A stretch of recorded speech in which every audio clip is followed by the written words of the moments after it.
Bonjour, merci de votre présence. C'est vrai que c'est samedi après-midi, c'est peut-être un horaire pas très évident, mais on a éprouvé le besoin, le désir, en tout cas, d'organiser ces conversations critiques. Je dis nous, le syndicat professionnel de la critique dramatique et le théâtre des Amandiers. Donc je remercie bien évidemment Jean-Louis Martinelli. Autour de nous, petite présentation, donc Jean Grappin, qui travaille, je sais pas mes notes. Alors, à la revue du spectacle, Jean-Pierre Leonardini à l'Humanité, Martine Silberg, qui autrefois était journaliste de Monde et qui a maintenant 2 blogs, dont un qui est hébergé sur le site Mediapart, Irène Sadowska, qui, alors là je sais pas, Cassandre, voilà, merci, qui travaille et d'autres revues, Jacques Nerson, Nouvelle Obs, et nous attendons Armel Elliot qui est coincé dans les embouteillages, mais qui est en train d'arriver. Voilà, donc l'idée c'était un petit peu d'évoquer les spectacles du début de saison des Amandiers. Alors tous autour de la table n'ont pas vu tous les spectacles. Alors moi-même, pardon, je suis Marie-Josée Sirac et je suis donc journaliste à l'Humanité et je suis la présidente du syndicat d'initiative. Donc nous n'avons pas tous vu tous les spectacles, mais peu importe, comme ça la parole va circuler de l'un à l'autre. C'est un petit exercice libre, une carte blanche, où chacun va donner un petit peu son point de vue. S'il peut y avoir un dialogue avec la salle, c'est bien. S'il n'y en a pas, c'est pas grave non plus. Personne n'est obligé, mais en tout cas, l'idée pour nous, c'était de donner aussi, au-delà du lire et de lire, l'occasion de créer une rencontre avec les critiques, qu'on puisse aussi compris déborder un peu sur la façon dont on exerce notre métier, l'enthousiasme de la pédagogie peut-être, dont il faut que l'on s'arme, parce que évidemment on est très sollicité, mais c'est quand même un bonheur que d'aller au théâtre. Il y a beaucoup de spectacles, on ne va pas s'en plaindre, mais on peut s'en plaindre aussi, enfin bref, tout ça est très contradictoire. C'est un exercice qui est effectivement très personnel, c'est un point de vue, on est tous un point de vue. Et alors, c'est vrai qu'autour de la table, au syndicat de la critique, on essaie vraiment d'être très ouvert à beaucoup de jeunes entrants dans ce métier-là. Non, il n'y a pas de telle intelligence au syndicat de la critique, contrairement à ce que sous-entend Jean-Pierre Leonardini. Mais on est confronté à des jeunes, enfin en tout cas, les jeunes critiques aujourd'hui, les jeunes apprentis critiques aujourd'hui sont confrontés à des vraies difficultés dans leur travail, dans l'exercice de leur travail. Voilà, c'est dans ce secret de Polichinelle, de dire que la presse connaît de graves difficultés, que la place réservée à la critique dans les médias traditionnels s'amenuise de jour en jour, mais en même temps, il y a d'autres endroits. Effectivement, Internet est un de ces endroits où on peut s'exprimer d'un point de vue critique. Bon, en même temps, c'est un peu encore, je ne sais pas la jungle, mais en tout cas, voilà, il y a à boire et à manger, mais aux lecteurs, aux spectateurs, de savoir faire la distinction. Merci Armel et Elio qui nous a rejoint. Mais tu es toute pardonnée. Je suis jamais en retard au théâtre, mais là, je suis en retard au théâtre. Pardon. Voilà. Donc, la saison des Amandiers a présenté, donc, le début de saison, 4 spectacles, Britannicus, La vie dans les plis, La nuit des rois et Tout un homme. Le premier, c'est Britannicus de Racine. Leonardini, peut-être, tu te lances dans l'aventure? Oui, c'est une représentation qui m'est très chère, enfin, que j'ai beaucoup appréciée. D'abord, pour la simple raison qu'on monte de moins en moins les classiques, et je crois qu'il faut monter les classiques. Il faut, dans l'idéal, qu'il y ait du théâtre d'aujourd'hui, enfin, et qu'on favorise l'accession à la connaissance de jeunes auteurs, d'auteurs d'aujourd'hui, jeunes ou vieux, mais enfin de vivants, autant que faire se peut. Mais il ne faut pas pour autant négliger les classiques, parce que me semble-t-il, ça fait partie du conservatoire de la langue, enfin de l'histoire de notre littérature dramatique. Je rappelle que la Comédie Française, dont c'était la vocation initiale il y a quelques décennies en arrière, les monte de plus en plus rarement. Il y a eu deux Racine, trois tragédies de Racine montées au français en 4 ans, ce qui est relativement peu. Mais le français a élargi l'éventail de ses créations et s'est orienté beaucoup sur la révélation de classiques étrangers, donc de lui en faisant pas grief, attendant la suite. Mais moi je crois aussi qu'il est du devoir d'un théâtre, d'un centre dramatique et des théâtres nationaux de faire circuler encore cette parole qui peut être jugée archaïque dans un monde où nous sommes... il semblerait aujourd'hui que tout commence sous nos yeux, alors qu'il ne faut pas nier l'histoire. Voilà. Voilà. Et je trouve que ce qu'a fait Martinelli est remarquable, d'abord parce que le vers, parce que c'est ça la difficulté, bien sûr. Comment dire l'alexandrin, qui n'est pas une langue morte, mais qui est une langue qu'il faut apprendre. Et je pense qu'il est arrivé, avec tact, à rendre perceptible à des oreilles et à des yeux d'aujourd'hui cette forme essentiellement codée qu'est la tragédie racinienne, sans rechercher la musique, en traitant comme il le faut les rimes féminines et en donnant tout son poids de violence passionnelle à cette pièce, qui est une grande pièce politique. Vous savez, on a toujours l'habitude de dire que Corneille c'est la politique et Racine l'amour. Eh bien, là, Racine, s'opposant à Corneille, a fabriqué un objet littéraire et donc théâtral, dans les mains de Martinelli, d'une grande acuité. C'est ce que, voilà, c'est ce que j'ai pensé ce spectacle, que je trouve être une des plus belles mises en scène tragiques de la tragédie de ces dernières années. Voilà, c'est tout ce que je peux dire sur le thème. C'est déjà pas mal. Armelle ? Moi, je suis tout à fait d'accord avec Jean-Pierre Leonardini sur tous les points. C'est-à-dire que je pense que c'est effectivement aussi, et pourtant, je l'avoue, quand j'ai vu Britannicus à l'affiche de Nanterre à Vendée, je me suis dit, oh, encore. Parce qu'évidemment, je suis une méchante privilégiée dans le métier d'aller au théâtre et j'ai cette chance, donc j'en ai vu des Britannicus. Encore. Et puis après, quand même, je me suis légèrement reprise et tel un grand enfant, j'ai réfléchi et je me suis dit que c'était très important, exactement parce que ce que dit Jean-Pierre Leonardini est tout à fait juste. C'est-à-dire qu'effectivement, notre grand théâtre, la première troupe, le premier théâtre de France, a légèrement abandonné les classiques, ou quand elle les met en scène, c'est parfois des mises en scène plus ou moins soit trop rudimentaires, soit trop sophistiquées, trop coquettes, et au fond, on n'a pas accès à l'œuvre elle-même, à l'ouvrage lui-même. Et donc, une fois que j'ai vu le spectacle, un dimanche, je m'en souviens, un dimanche après-midi où il y avait beaucoup de jeunes, j'avais très peur, je me disais, oh, ils vont parler, ils vont faire des blagues, ils vont s'embêter, ils vont s'endormir. Pas du tout, ils vont tweeter, pas du tout.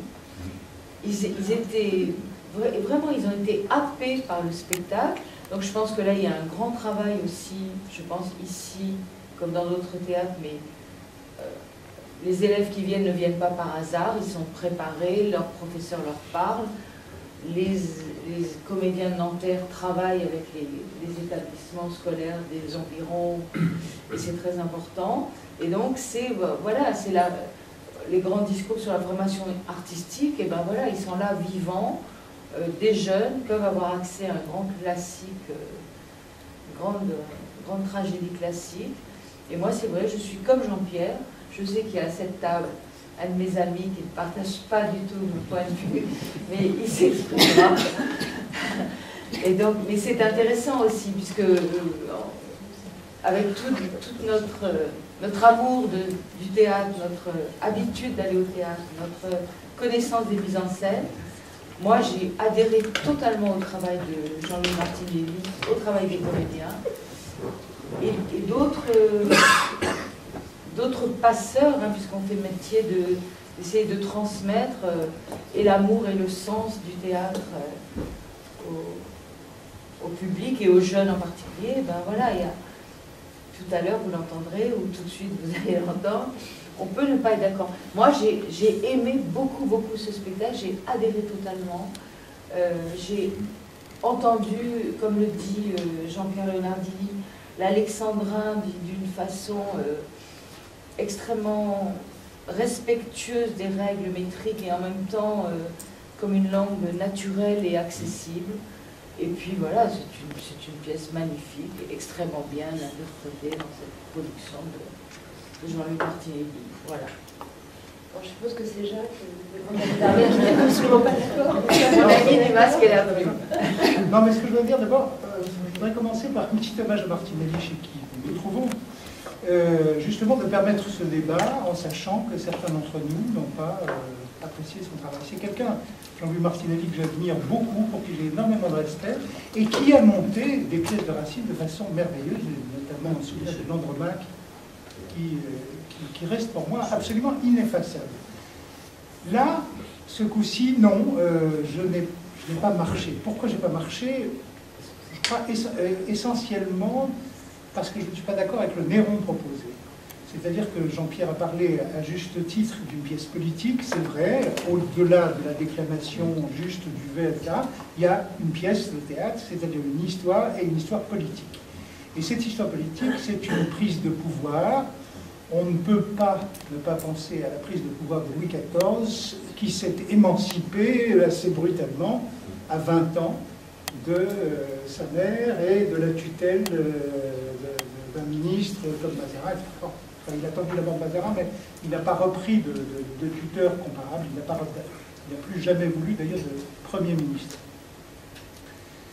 Et c'est exactement ce que raconte cette pièce, avec une transposition, mais ça raconte l'histoire d'un tout jeune homme qui a entre 16 et 18 ans, je crois que dans l'histoire, d'un point de vue historique, il a 18 ans. Et on nous dit que c'est un monstre naissant. Et on donne ce rôle à un excellent acteur qui est Alain Fromager, j'ai vu très souvent ici et à Strasbourg et ailleurs dans les spectacles de Martinelli, dont il ne s'agit pas du tout de débat des qualités d'acteur, mais quel que soit son talent, c'est un homme de plus de 50 ans. Il est très bien conservé physiquement, mais ce n'est pas le problème. Il n'a pas la juvénilité essentielle, à mon avis, pour que cette pièce soit bouleversante, comme elle doit l'être. Et donc, à partir de cette erreur de distribution, ce que je considère en tout cas, pardon, comme une erreur de distribution, moi, je n'ai pas pu marcher. Par ailleurs, Jean-Louis Martinelli, que je trouve très souvent inspiré, ne m'a pas paru spécialement inspiré. J'ai trouvé par exemple qu'il y a des éléments de décor, il n'y en a pas tant que ça, il y a une petite fontaine juste avant que le spectacle, qui d'ailleurs s'arrête de fonctionner juste avant que le spectacle commence. Je n'en ai pas vu et à aucun moment l'utilité.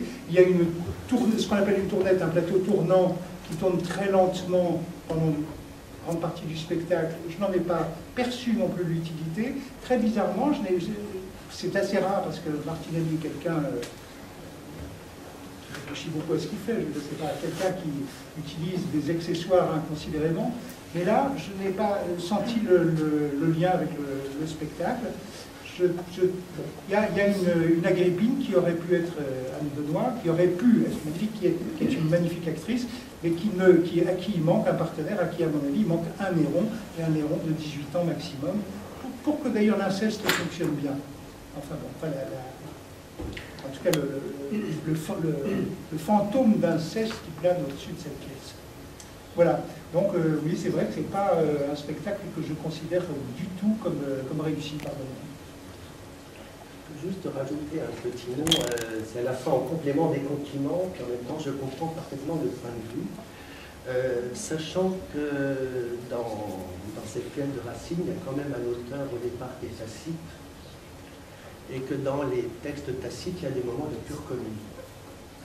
Donc je comprends le point de vue qui a été adopté dans la mesure où, et le dispositif tournant aide à créer un léger déséquilibre de posture pour les comédiens, qui fait qu'effectivement, on a à la fois une réalité de la scène qui fait que les moments de comédie peuvent fonctionner. Il y a ce léger déséquilibre qui crée quelque part dans le vers racinien ce petit moment de syncope qui est nécessaire à l'expression du phrasé, ce qui permet aussi à la phrase racinienne quand la jeune fille, la jeune épouse va de pouvoir se développer complètement. Donc j'ai beaucoup aimé cette notion. Globalement, je veux dire effectivement, sous l'angle de la distribution individuelle, on peut avoir c'est tout le problème de cohérence de distribution, mais sur l'ensemble du spectacle, il y a comme ça un équilibre entre la comédie, la nonna, la mère abusive qui est Agrippine, et puis la sortie progressive de la tutelle pour un futur dictateur. Donc j'ai aimé un peu le dispositif d'ensemble. Oui, j'entends ce que vous dites, Jacques, sur l'âge de l'acteur Fromager, qui au demeurant un très bel acteur, c'est vrai. Mais un héron de 18 ans qui dirait le vers comme ça, qui serait un comédien aussi aguerri, ça ne se trouve pas sous le sabot d'un cheval, quoi. Rappelez-vous Jacques Bonafé dans la mise en scène, qui est tout jeune encore, dans la mise en scène de Bourdet, c'est vrai. Est extraordinaire, et pas tant un peu voyou, merveilleux. C'est vrai, mais bon,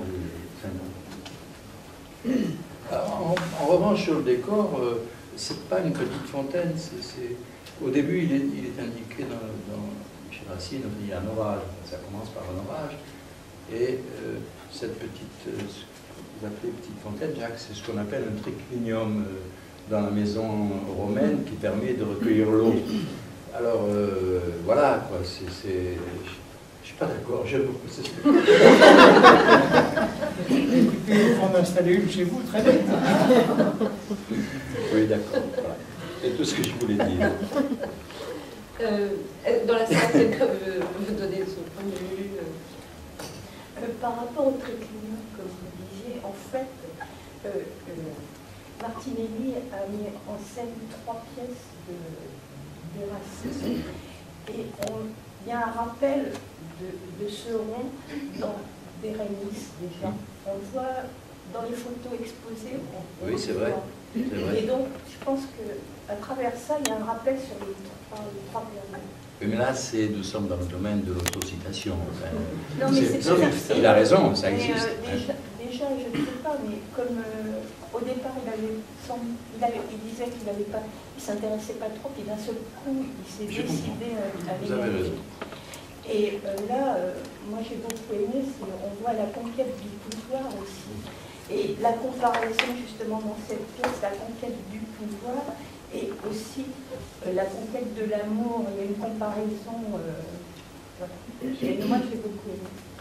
Ouais, avec la petite réserve sur Fromager. Ah, il m'a emballé, Fromager, mais bon, tenant compte en effet qu'il n'a pas l'âge du rôle qu'on peut attendre, c'est indiscutable. Mais j'ai trouvé que c'était une très très belle composition, très ciselée, très ouvragée, très forte. C'est là que la maturité de l'acteur paie, me semble-t-il. Quant à la tournette, moi j'ai trouvé ça très bien parce que ça fait penser à un supplice à Edgar Poe. Enfin, c'est le puits et le pendule, enfin, c'est quelque chose de l'ordre de la torture morale infligée aux acteurs. Puis je sais pas, j'ai beaucoup aimé Windling aussi, je trouve qu'il ferait un flambeau magnifique dans l'Aiglon. Enfin, c'est un vieux grognard là, Windling. Il y a plein de choses comme ça qui peuvent relever du disparate, mais qui font unité et qui, me semble-t-il, laissent entendre la pièce d'une façon intelligente, neuve, sans provocation. Est-ce que vous ne trouvez pas quand même que, par exemple, Greg Osterman joue de façon très très académique, le traître, le méchant, Narcisse, c'est devenu... Oui, c'est Iago. Oui.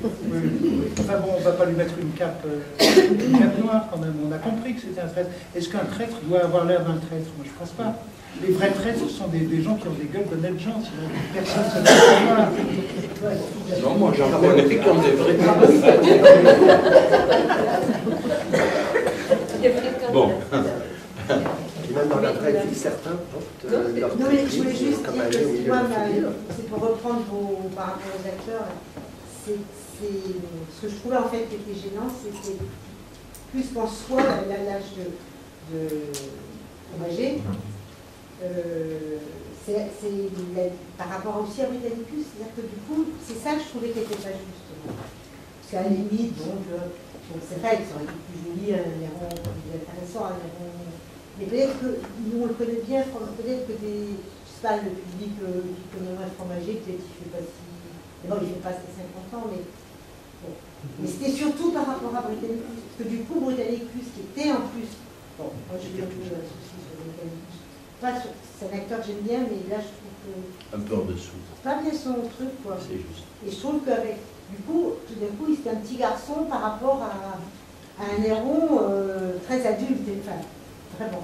Ça, je trouve qu'en effet, c'était gênant. Il y a vraiment des passages, des scènes de Néron où on n'est pas loin de quelque chose de masturbatoire par rapport à Julie quand il la regarde derrière, oui, etc. Si c'est pas un adolescent qui parle, ça n'a pas de sens. D'abord, mettons, on ne va pas mettre un acteur de 18 ans. Mais pourquoi pas Non, mais... Rappelez-vous Isabelle Adjani quand elle a joué à 15 ans. Oui, mais elle joue. Pourquoi on ne mettrait pas des acteurs jeunes? Non, bien sûr. On ne défend pas le théâtre au nom de Rissorangis ou des vieillards. Mais on dit que c'est pas facile à trouver, c'est voilà. tout. Et puis qu'il voulait peut-être pas ça. Il Peut-être qu'il voulait pas chercher un Fromager, et qui d'ailleurs, il faut le dire, plastiquement, il est parfait. Parfait pour jouer du russe. Oui, c'est un homme qui entretient son corps, c'est un athlète, je veux dire, c'est pas... Il n'est pas ventripotent. Moi, j'ai vu dans les années 50 Jean Weber jouer les Glons, il avait 73 ans, et il avait des mollets en bois derrière. Et quand il bougeait, les mollets bougeaient, et jouer les Glons. C'est un peu excessif, enfin. Je ne voudrais pas le revoir. Mais je comprends, Jacques. Sarah Bernard avec une jambe de bois. Voilà aussi, c'est ça. Enfin, donc, et merci pour les classiques. Non, merci pour les classiques. Et écrivez-le bien. Ben, on essaie chaque fois. Maintenant, on a l'impression qu'on n'a plus le droit de jouer du répertoire. Que des... Ça n'a pas toujours été le cas, c'est assez nouveau. Il n'y a pas longtemps encore, il y avait au contraire, on peut le dire, une sorte de surconsommation de classiques. Il y a longtemps. Pas si longtemps, ça, je vous promets.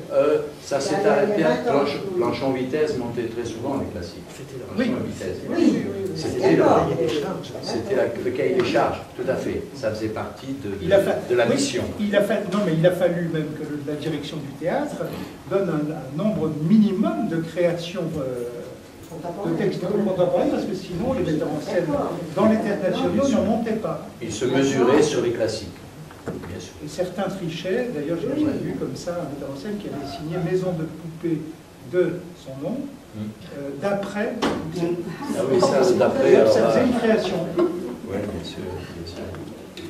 Donc la chose, le petit échange amical que nous avons prouve au moins la diversité des choses. Et c'est à ça qu'il faut tenir. Enfin, ce n'est pas une manifestation platonique de dire que la pluralité des opinions dans le domaine de la presse et de la critique, donc, est capitale. Hein. Sinon, nous serions condamnés à écrire tous le même papier, ce qui serait désolant.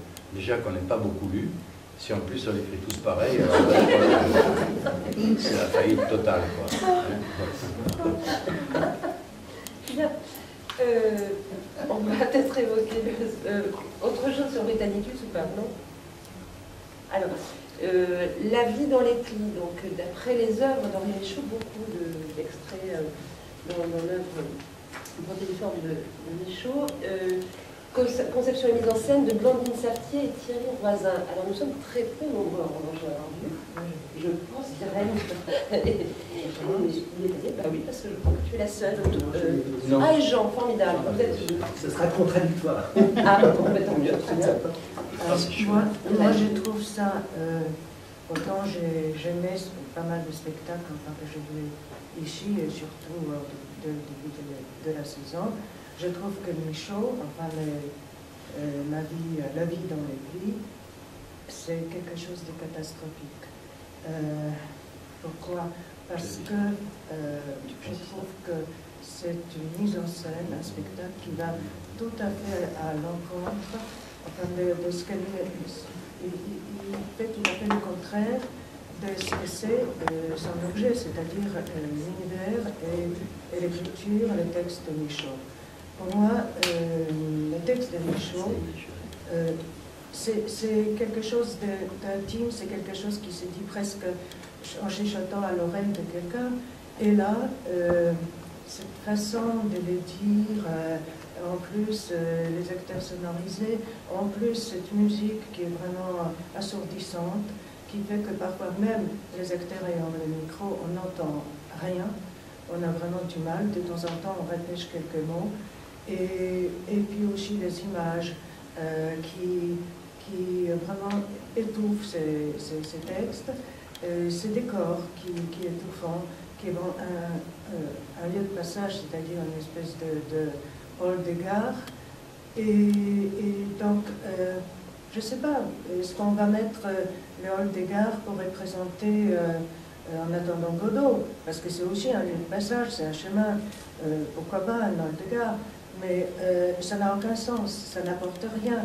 Et cette parole, cet univers de Michaud est vraiment complètement écrasé. Et là, vraiment, je n'ai pas aimé ça. Je me suis dit, bon, j'étais très, très contente. Et je me dis, bon, très peu, on montre au théâtre quelque chose de Michaud, bon, parfois Monsieur Plume. Et là, il y a quelque chose qui est différent. On va entrer dans cet univers. Et je trouve que, enfin, je ne suis pas rentrée, je ne sais pas qui y rentre. Irène, vous n'avez pas entendu les mots de Michaud, Jean? Alors moi je suis du même avis, mais je dirais deux choses, je crois. La première, c'est que si on oublie que c'est un spectacle sur Michaud, si on le prend comme un spectacle de théâtre contemporain, il a beaucoup de qualités qui sont un peu issues de la performance, c'est-à-dire effectivement des mouvements directs, francs, des montages qui se collent les uns contre les autres, donc un parti pris esthétique. On entre dedans ou on n'entre pas, mais manifestement il y a du spectacle, il y a du spectaculaire. En revanche, il y a même une esthétique moderniste qui s'affirme. Maintenant, si on se pose la question de cette mise en scène par rapport à Michaud, il y a de la part du metteur en scène et des acteurs probablement un contresens par excès de vanité. Parce que ça devient, entre Michaud et cette mise en scène, ça devient un conflit d'esthétique. Or, Michaud est manifestement plus fort. Justement parce que Michaud, il travaille à la fois sur l'écriture, sur le rendu calligraphique de l'écriture, et aussi sur l'espace, sur la peinture. Donc c'est surtout pas un simple écrivain qu'on transpose au théâtre, c'est un travail d'artiste et un travail de poète au sens où poète, je crée, donc c'est un créateur. Et manifestement, si on veut créer Michaud, il faut inventer une forme, il ne faut pas faire de la scénographie. C'est peut-être aussi dur. Il y a déjà de l'image dans son écriture.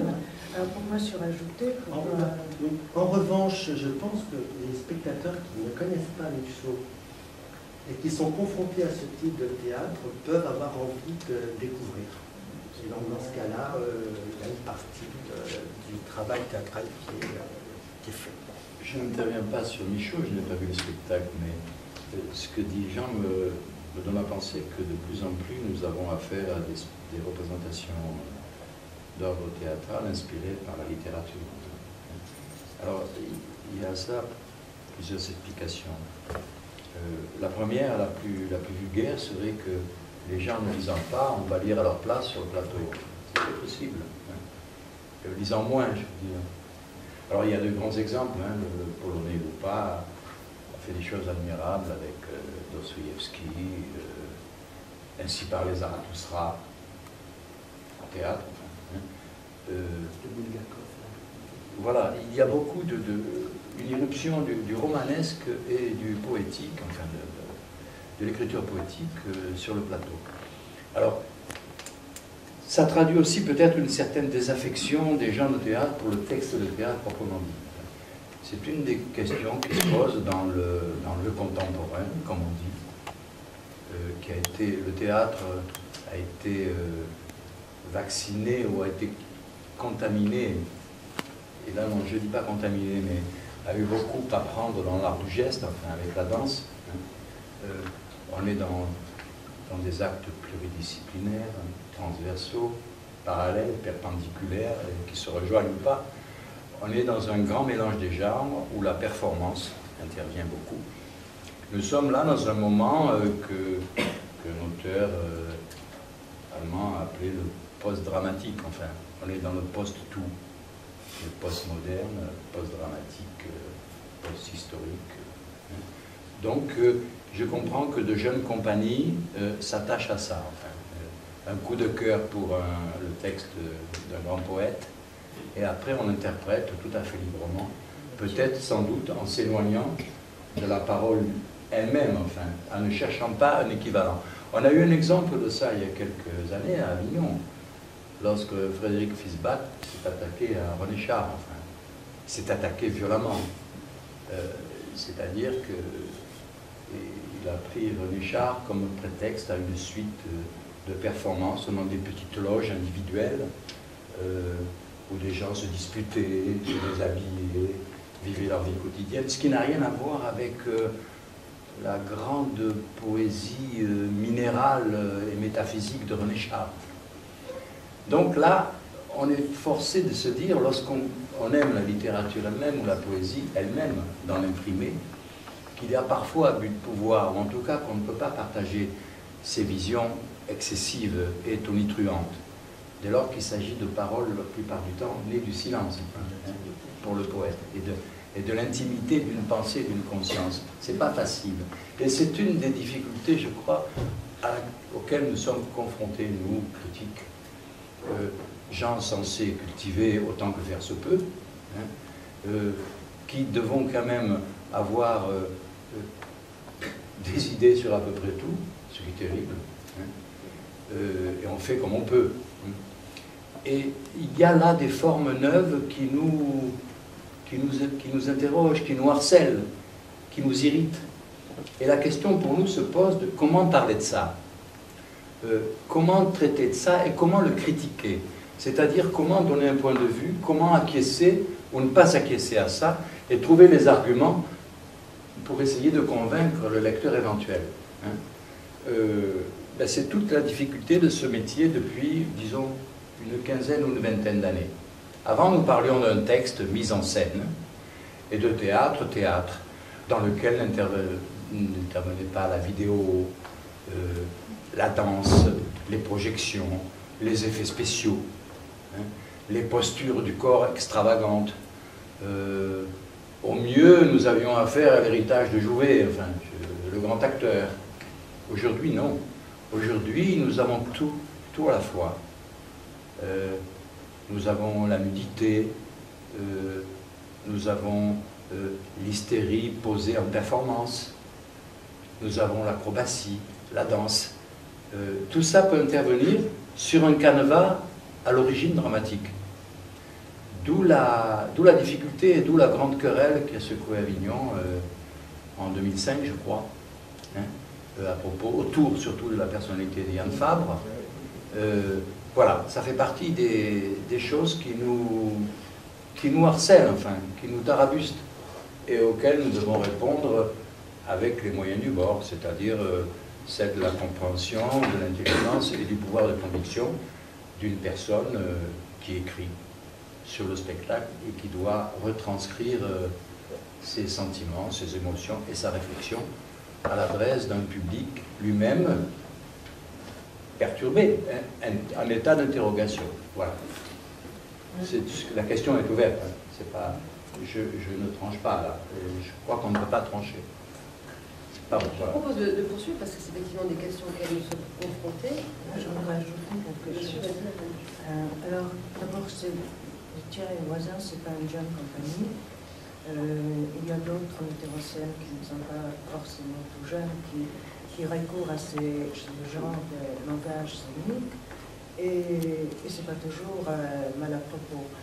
C'est pas parce que je trouve que c'est illégitime de faire référence ou utiliser, je ne sais, la musique, qu'on se fait aussi, la mise en scène de façon très fragmentée, qui est de disparité aussi. Bon, pourquoi pas, mais il faut que ça soit à propos. Et là, ça ne marche pas. Et je pensais aussi, par exemple, les éléments musicaux très hétérogènes de diverses époques. On a par exemple ça dans La Nuit des Rois, et là ça fonctionne de façon vraiment formidable, génial. Donc on peut utiliser, mais il faut savoir pourquoi, il faut savoir comment, et le problème est là. Et sur l'irruption du romanesque sur le plateau, est-ce que, moi je me pose une question, c'est est-ce que tout ça n'est quand même pas la conséquence de la prise de pouvoir par les metteurs en scène? C'est-à-dire que le pouvoir dans les théâtres subventionnés est donné la plupart du temps à des metteurs en scène. Et un metteur en scène, qui a le pouvoir, il l'exerce, on ne peut pas en vouloir. Et la meilleure façon d'exercer son pouvoir de metteur en scène, c'est d'exercer son pouvoir sur des pièces soit très classiques, soit très connues, soit au contraire de fabriquer son propre matériau. Il y a quelques années, je me souviens, on avait une discussion avec Planchon à ce sujet, et il disait par exemple qu'il ne montrait jamais une pièce comme En attendant Godot. Pourquoi? Parce qu'il ne voyait pas de moyen de la montrer vraiment autrement que ce qu'avait fait Blin. Il pouvait mettre l'arbre à gauche au lieu de le mettre à droite. Il était très fidèle à des quêtes. Voilà, il aurait toujours l'arbre, il aurait toujours l'arbre. Donc, pas intéressant pour lui, metteur en scène. Et donc, évidemment, il préférait, par exemple, fabriquer... Alors, il est devenu auteur aussi, on le sait, mais même, il fabriquait aussi des matériaux à partir de collages. Par exemple, pour Folie Bourgeoise, il s'était servi de la petite illustration, et il avait collé des petits bouts de pièces qui avaient été jouées avant 1914. Il avait bâti sa pièce comme un collage surréaliste. Je crois que tous les metteurs en scène ont évidemment la tentation de fabriquer le matériau plutôt que d'être des serviteurs. Ils veulent être des auteurs. Et c'est vrai que la notion d'auteur est plus large qu'autrefois. Ils sont en partie des auteurs. Là, ce que vous dites, ça remonte aux États généraux de Villeurbanne. Oui. Quand je rappelle, c'est en 68, après la grande crise nerveuse et sociale, que les directeurs de centres dramatiques et de théâtre nationaux se réunissent à Villeurbanne, et le mot d'ordre général qui sort des tuyaux, c'est tout le pouvoir au créateur. Alors, ils l'ont eu. La question est, qu'en ont-ils fait? Et c'est là que la question demeure ouverte, pour le coup. Et c'est vrai que ce que vous dites rejoint tout à fait ça. D'abord, voilà, l'importance prise par la mise en scène, cet art nouveau qui naît à la fin du XIXe siècle. C'est-à-dire, Molière mettait en scène aussi, et Shakespeare aussi sans doute. Mais à partir de la fin du XIXe siècle, en même temps que naît le cinéma, naît cette exigence nouvelle de la mise en scène comme art total. C'est-à-dire que le metteur en scène va devenir le maître de tous les signes de la représentation. Il sera l'équivalent du chef d'orchestre. Strehler, c'est Toscanini quand il met en scène. C'est la même chose, la même tyrannie, la même précision, le même raffinement sur les lumières, sur l'intonation. Donc, je continue de penser que la mise en scène est un art.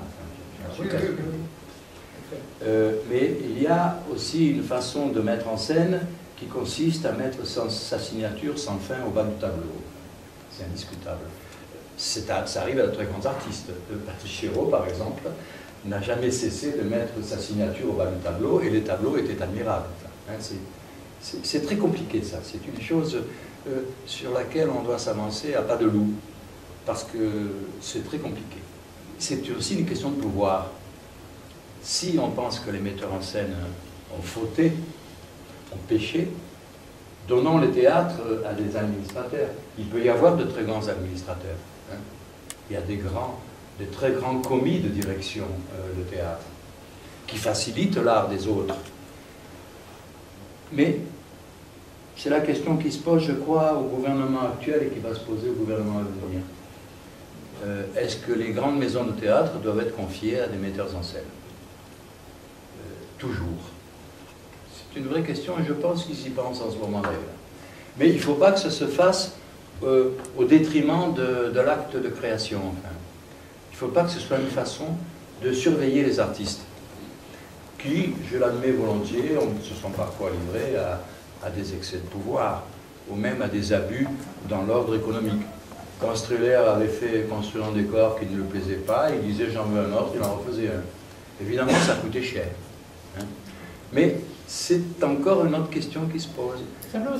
La dépense somptuaire dans le domaine de l'art. Pardon, je permets juste une chose, c'est que les metteurs en scène ont été pendant longtemps les éditeurs des auteurs de théâtre. Oui, c'est vrai. Parce que l'édition en théâtre ne compte pas beaucoup, le théâtre n'est pas fait pour être lu, il était fait pour être joué, et ils aidaient les auteurs, pas forcément de façon désintéressée, mais ils les aidaient à accoucher de leur pièce. On voit par exemple le travail que Jouvet a conçu avec Giraudoux, c'est fantastique. Si vous lisez les éditions de Giraudoux chez Grasset, il y a les pièces intégrales et il y a par exemple les coupes que Jouvet. Elles sont géniales. D'ailleurs, chaque fois on se dit il a raison, bien sûr qu'il fallait enlever ça, bien sûr. Mais il n'a pas fait que ça. Enfin, il y a eu tout un travail pour l'élaboration des pièces. Il a transformé Giraudoux, qui n'était que romancier, il en a fait un auteur de théâtre. Un véritable auteur. Mais ça implique quand même beaucoup de temps. Il y a très peu de metteurs en scène aujourd'hui qui aient cette générosité-là, parce que se considérant eux-mêmes comme auteurs, à tort ou à raison, je ne veux pas les condamner, mais ils n'ont pas de temps à consacrer aux autres. Regardez Ariane Mnouchkine, qui on propose à un moment donné le Festival d'Avignon, et qui dit avec une très grande franchise, une très grande honnêteté, non. Pourquoi? Parce qu'il faut programmer. Moi, je ne m'intéresse pas aux œuvres des autres, je fabrique la mienne. Et elle a raison. C'est pour ça qu'on attend Olivier Pio tournant d'une certaine manière, oui. Puisqu'il est auteur, acteur, metteur en scène, et c'est quelqu'un qui est possédé par une véritable fébrilité de création, et qui va se retrouver là, directeur d'une grande entreprise. Alors là, moi, pour le coup, Avignon, j'estime tout à fait, je suis tout à fait d'avis de Jacques, et d'Ariane Mnouchkine d'ailleurs, qu'il ne faut pas un artiste, enfin. Voilà, je crois qu'il faut un administrateur brillant, ouvert, audacieux, et qui donne leur chance aux autres. Ou bien un artiste comme Villard, à partir de 67, voilà, qui n'a plus envie ou la force de créer, mais qui se consacre à ce moment-là à la programmation, mais avec un passé artistique qui légitime bien ses sûr, choix. bien sûr, voilà. Toutes ces choses-là, nous les fréquentons au jour le jour en allant au théâtre. Hein. C'est une façon de voir les choses un peu d'en haut, de surplomber, mais ça doit nous faire question sans arrêt. Hein. Ça a à voir avec les modes de production et la politique artistique de ce pays, évidemment. Et comment ça peut apparaître dans vos critiques? Alors là, c'est toute la question. Et là, je ne veux pas monopoliser, mais mes collègues vont avoir à parler dessus, mais je crois qu'on en viendrait là un peu à la fin du débat, c'est-à-dire à notre activité qui, hélas, c'est peau de chagrin, enfin. Et tout ça tient à l'économie générale de la presse. Nous sommes, nous, je crois, condamnés, enfin je parle là pour ma gouverne, peut-être que mes camarades ont d'autres visions et d'autres espaces d'expression. Nous sommes dans les journaux de presse écrite en général, qu'il s'agisse des hebdomadaires, des magazines, des news ou des quotidiens, réduits à la portion du enfin, le théâtre intéresse peu dans les journaux, intéresse peu les rédacteurs en chef, les directeurs de journaux, il faut le dire. D'abord parce qu'ils n'ont pas le temps d'y aller, ils n'en ont pas le goût, ils font de la politique ou ils vont ailleurs, c'est comme ça. Et nous survivons parce que c'est une pratique pas ancestrale, mais disons qu'il y a, je sais pas, les pages culturelles des journaux, ça remonte à la moitié du 19e siècle. En France, c'est Heinrich Heine, le grand poète allemand en exil, qui a été un des premiers à faire des chroniques brèves sur l'actualité culturelle, et nous avions d'illustres prédécesseurs qui s'appelaient par exemple Théophile Gautier ou Gérard de Nerval. Enfin, tout ça date de l'âge d'or de la presse écrite, quand tout le monde lisait les journaux au XIXe siècle. Tout le monde ou presque, enfin. Voilà. Donc, comme notre presse n'a pas tellement changé dans sa conduite, dans un chemin de fer de journal, c'est le même partout. On ouvre sur la politique, ensuite ce sera la politique internationale, la culture, l'économie, le sport, et la culture à la fin à côté des programmes télé. C'est comme ça. La culture en général. Voilà, la culture en général. Donc on ne peut pas revenir là-dessus. Nous sommes héritiers d'une conception de la presse qui a ses lettres de noblesse, enfin, je dis le 19e siècle. Et puis voilà. Mais tout est réduit. Enfin. Nous sommes réduits. Les journaux sont plus petits. Le Point n'a pas de critique de théâtre. Voilà, déjà pas mal de temps, on n'a plus de critique de théâtre, c'est fini, il n'y en a pas. Il y en a plus. Ils l'ont d'abord évacué sur le site c'est juste. web, et puis maintenant il n'est même plus sur le site web. C'est juste. Il n'y a plus de théâtre. Cerné avait 40 lignes par semaine, quoi. Là, maintenant, c'est On parle de la critique. depuis quand? Pas d'informations sur la culture. Pardon, excuse-moi, je me tais maintenant, parce que je suis trop tchatché là. Armel va donner son avis. Je ne veux pas parler dans le même axe pour l'instant, mais en même temps revenir un peu sur ces aspects de création dans tous les sens, dans toutes les formes. Il y a quand même actuellement des phénomènes. Vous posez la question de comment rendre compte, comment on peut le faire. Ce qui est fascinant, c'est de voir qu'entre la compétition entre le théâtre et le cinéma est complète à l'heure actuelle dans la fabrication des signes, et le public aussi, avec l'ensemble des multimédias, etc. Il y a bien quelque chose qui est de l'ordre de la fabrication du sens, qui est en œuvre dans la multiplicité de toutes les formes, de toutes les actions artistiques. Et c'est, à mon avis, c'est ça le point de vue qu'on essaye tous, plus ou moins, de cerner, c'est-à-dire le point de vue critique. C'est-à-dire, en fait, quels sont les critères qui fait qu'il y a une forme protéiforme, si j'ose dire, qui fait sens, et si elle fait sens pour moi, à qui fait-elle sens?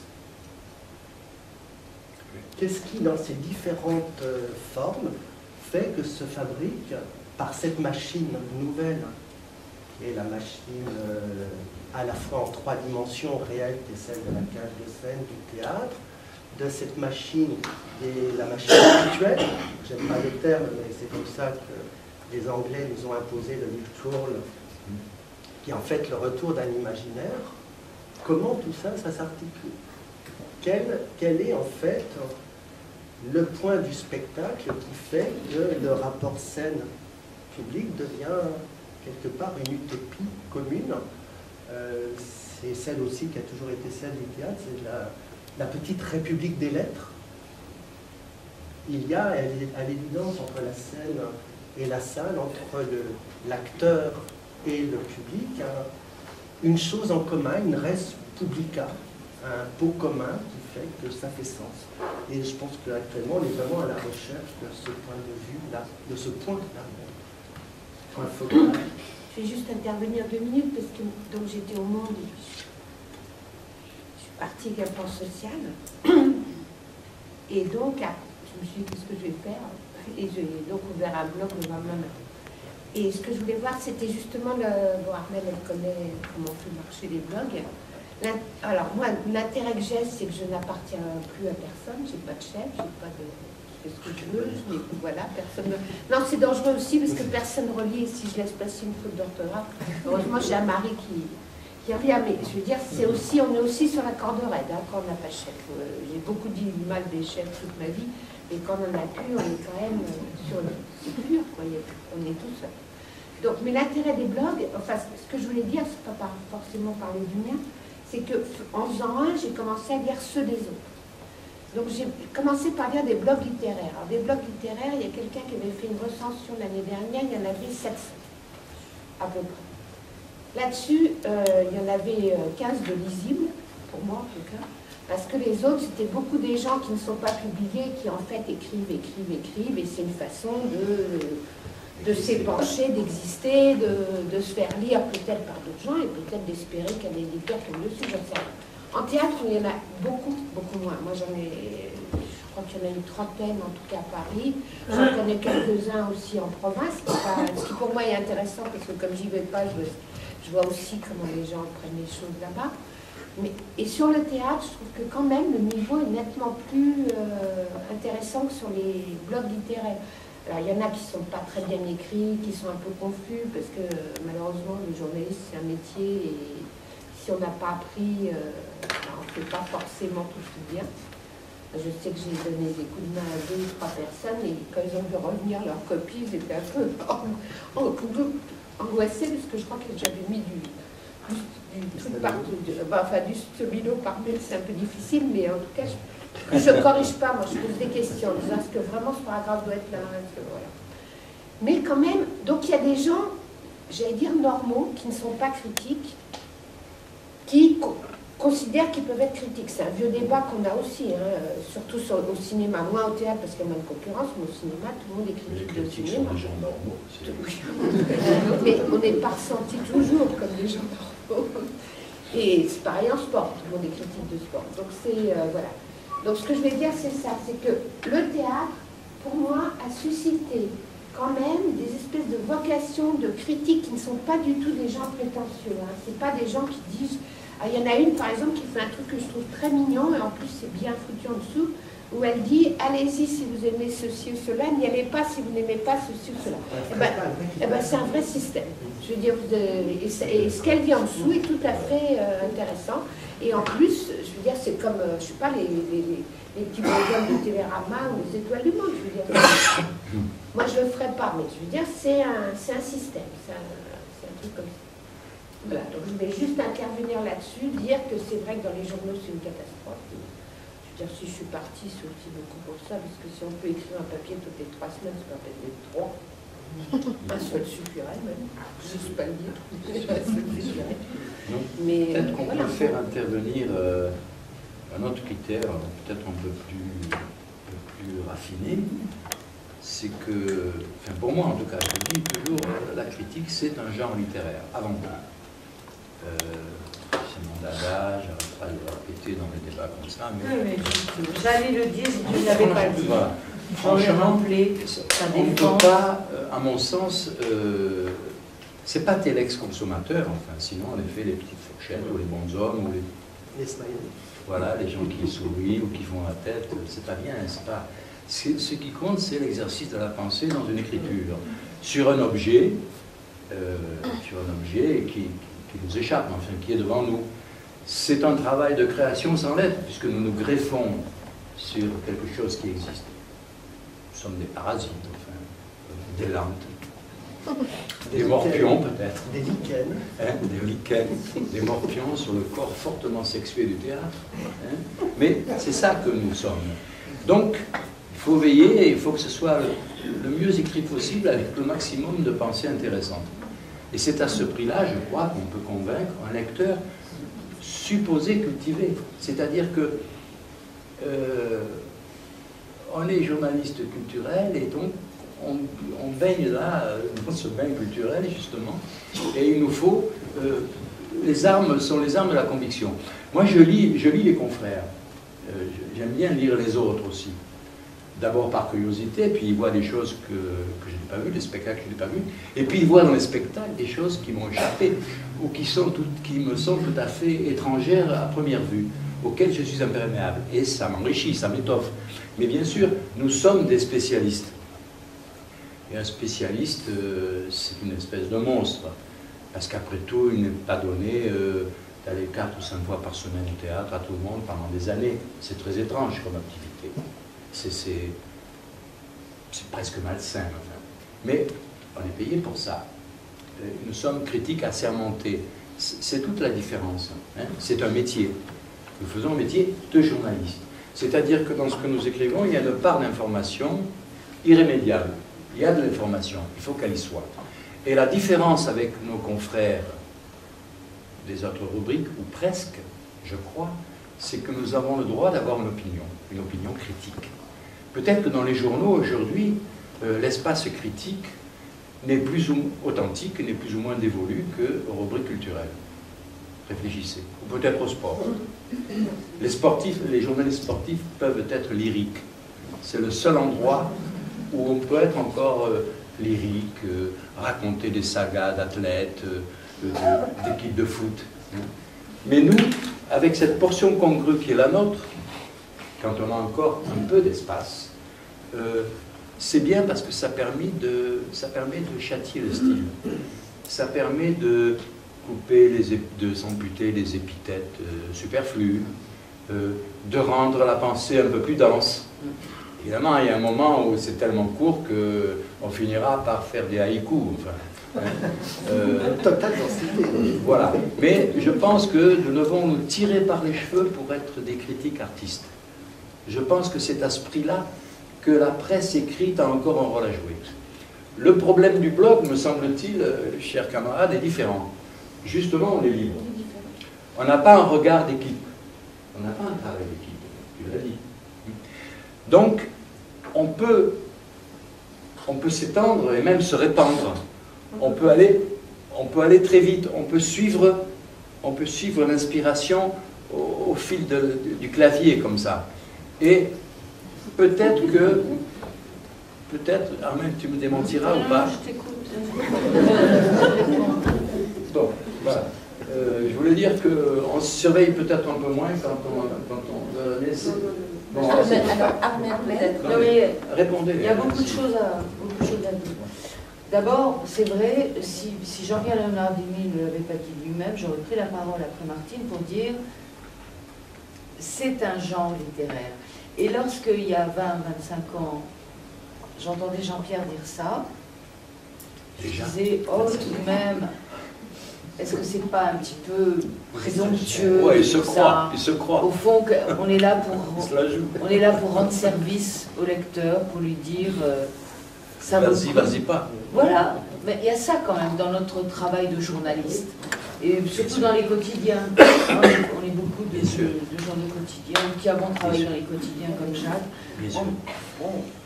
On est là d'abord pour dire aux gens, est-ce que ça vaut le coup de dépenser aujourd'hui 48 € dans un théâtre privé, une soirée, le voyage jusqu'au théâtre, à Aubervilliers, à Nanterre, enfin, il y a tout ça. Donc, il y avait, j'étais de cette école, c'est Tesson qui disait ça, arrêtez de vous faire plaisir, vous êtes là pour rendre service aux gens qui ont la gentillesse de lire le journal et de vous lire, rendre service au lecteur. Et puis, plus le temps passe, plus je pense que...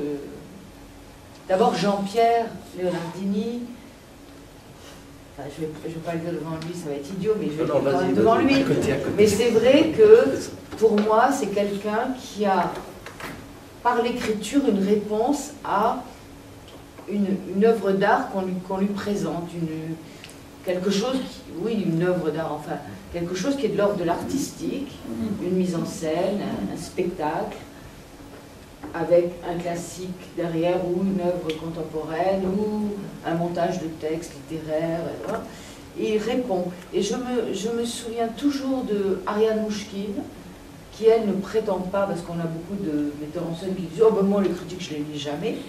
Ariane Mouchkine, elle a toujours lu les critiques, et elle a toujours dit qu'elle attendait de nous, de notre travail, qu'il était important pour elle. Or, au fond, elle n'a jamais eu tellement besoin des critiques, peut-être un tout petit peu à ses débuts, mais... Si, c'est quand même les critiques qui l'ont aidé à prendre la place qu'elle occupe. Voilà. Non, mais voilà, exactement. Mais bon, maintenant, ça l'intéresse toujours, parce que ça la renseigne sur son travail, et que, quelquefois, ça l'éclaire même sur son travail. Parce qu'on a affaire à des artistes, au fond, et qu'il y a cette part d'obscurité, en particulier venant des metteurs en scène, qui ne sait pas pourquoi il a dit ça, il a fait ça, pourquoi il veut que tel acteur, pourquoi ça doit être Fromager plutôt qu'un autre, pourquoi c'est une tournette.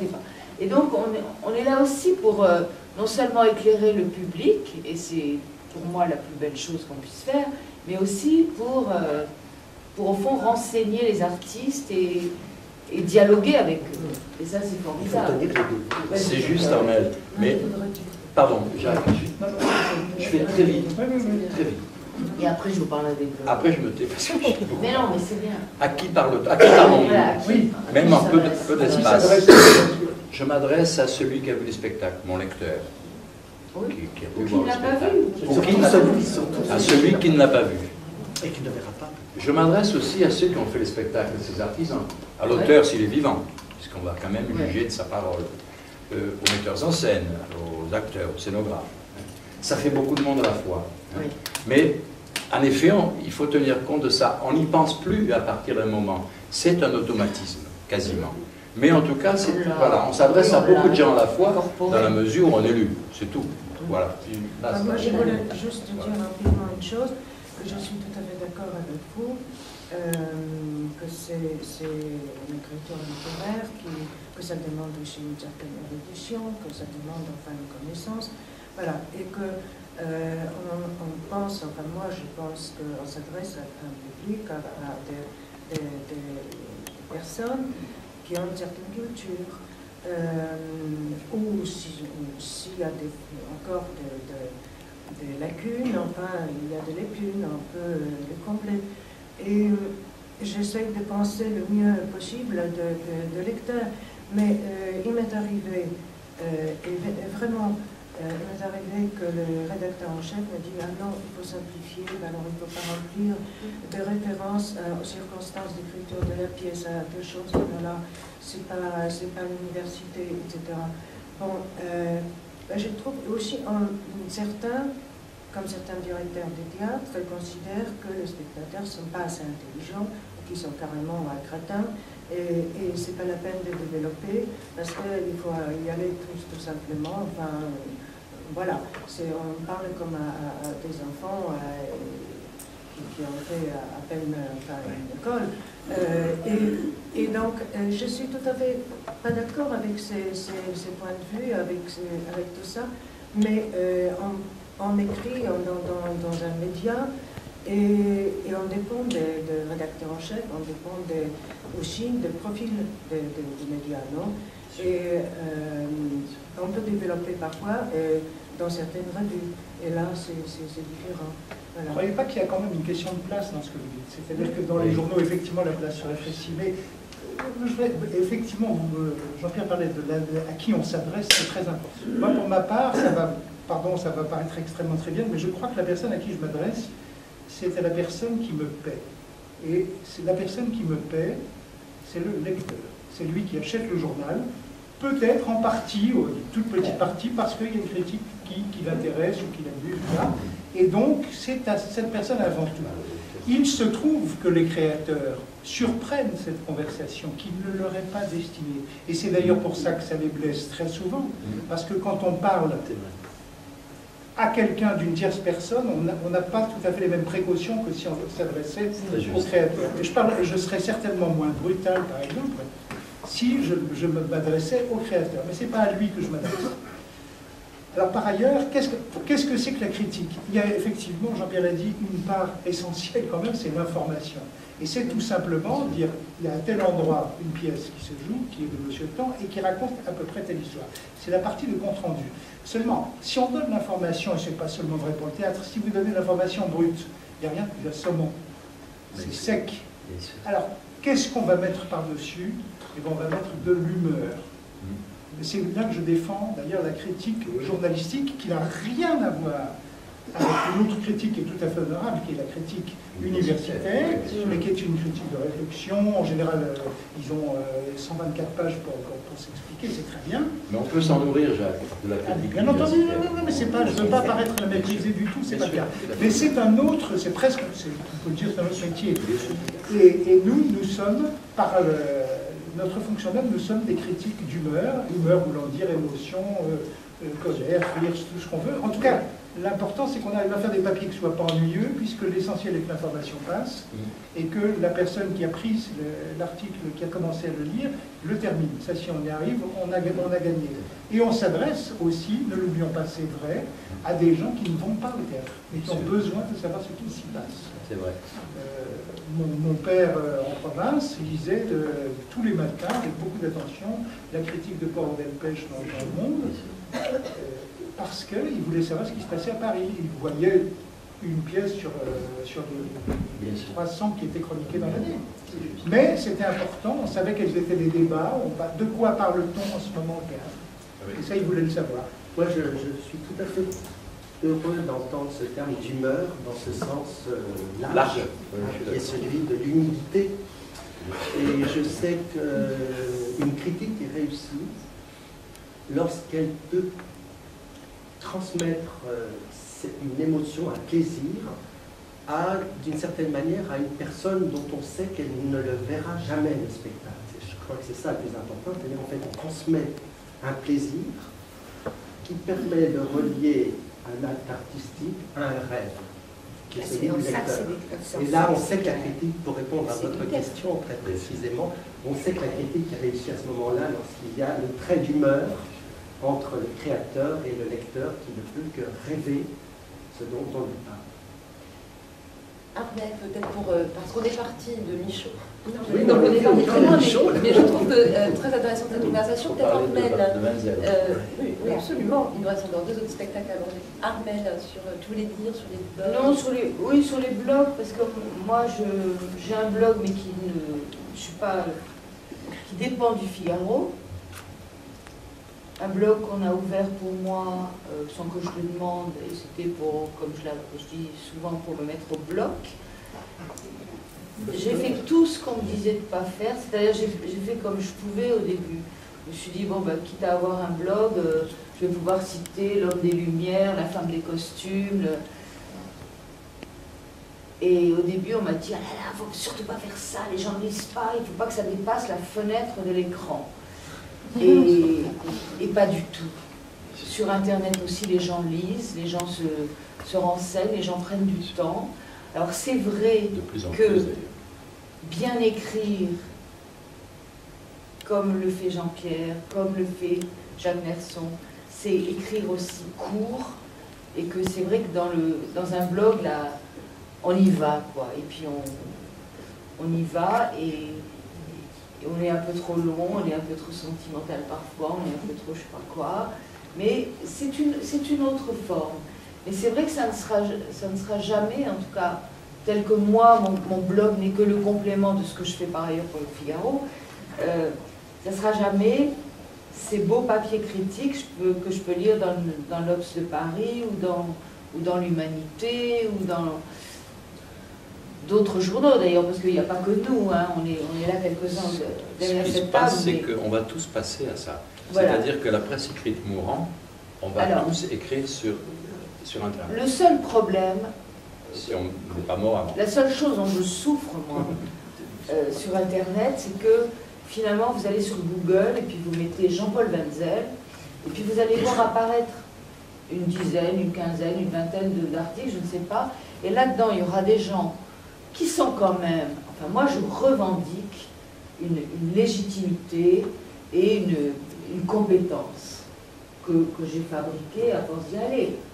Comme je dis toujours, la critique dramatique, c'est pas un métier, c'est pas une science, ça s'apprend pas, mais on y va parce qu'on est fort de l'expérience qui fait que, moi c'est pour ça que je préfère souvent les critiques des journalistes plutôt que les critiques des universitaires, parce que d'abord on y va beaucoup, on y est quasiment tous les soirs, hein, 5, 6, parfois 7 fois par semaine,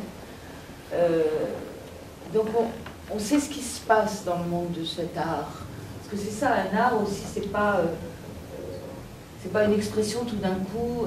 Chaque artiste, il est pris dans le grand nuage du mouvement de l'art dramatique aujourd'hui, comment ça a évolué, comment la danse est venue, comment la vidéo, comment les arts plastiques, comment tout ça. Et bon, voilà. Et c'est vrai que sur le blog, si vous faites de Google Jean-Paul Wenzel, vous allez voir arriver 20 papiers, mettons.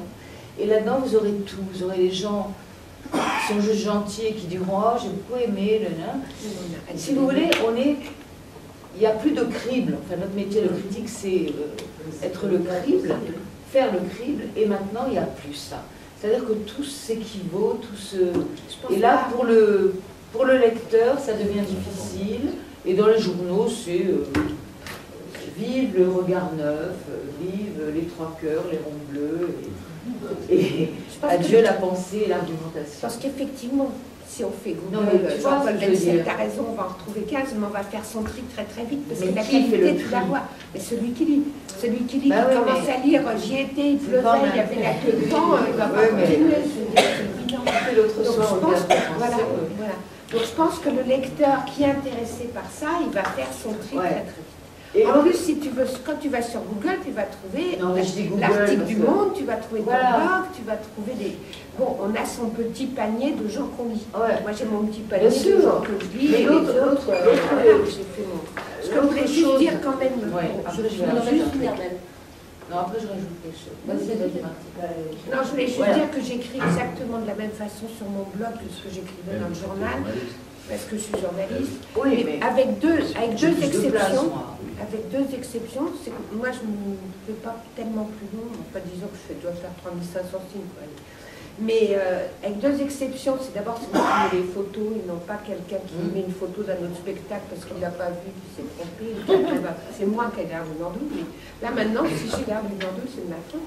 Je mets les photos et surtout je mets ce qu'on appelle des liens, c'est-à-dire que je renvoie sur les dossiers de presse, qui m'évite parfois de copier un dossier de presse comme le font certains endroits quand même, que je reconnais immédiatement. Donc c'est pas la peine, le lecteur sur internet, il fait clic, il a le dossier de presse qui s'ouvre dans une autre fenêtre s'il a envie d'aller lire, voilà. Donc c'est vrai que je suis beaucoup plus du coup dans l'humeur, dans l'émotion, parce que je me casse plus les pieds à mettre l'adresse sans me tromper, la station de métro, le prix des places, etc., etc. Ça je le mets en dessous avec le site du théâtre, bien ouvert à la bonne page, donc les gens cliquent dessus, ils tombent sur ça. Et ça me gagne du temps. Je mets quand même en général 2 heures pour faire un billet, c'est quand même pas anodin, 2 heures dans une journée. Et j'y vais tous les jours aussi, et je suis plus payée. Donc vous voyez aussi que, voilà, il y a ça, c'est quand on aime ça, on a du mal à s'arrêter, c'est comme une... C'est une des questions qui va se poser avec la disparition de la presse papier, je crois. Il y a déjà des gens, moi j'ai suivi à El País où ils ont viré un tiers de la rédaction, les bons journalistes d'une 50aine d'années ont été virés parce qu'ils n'étaient pas bons pour le digital. Mais la disparition de la presse papier n'est pas une tragédie, ce qui serait une tragédie, ce serait la disparition de la presse. Oui. Que ce soit sur papier, que ce soit écrit sur écran ou sur papier, de toute façon, si l'information et le talent d'écriture est là, après, ça se posera la question du statut, du salariat, de la rétribution, des droits d'auteur. C'est là qu'est le problème. C'est-à-dire que pour le moment, on n'a pas trouvé le moyen de rendre cette presse-là vraiment payante. Les gens on a tellement donné d'informations gratuites au début qu'on n'arrive pas, à l'heure actuelle, à obtenir d'eux qu'ils payent pour de l'information.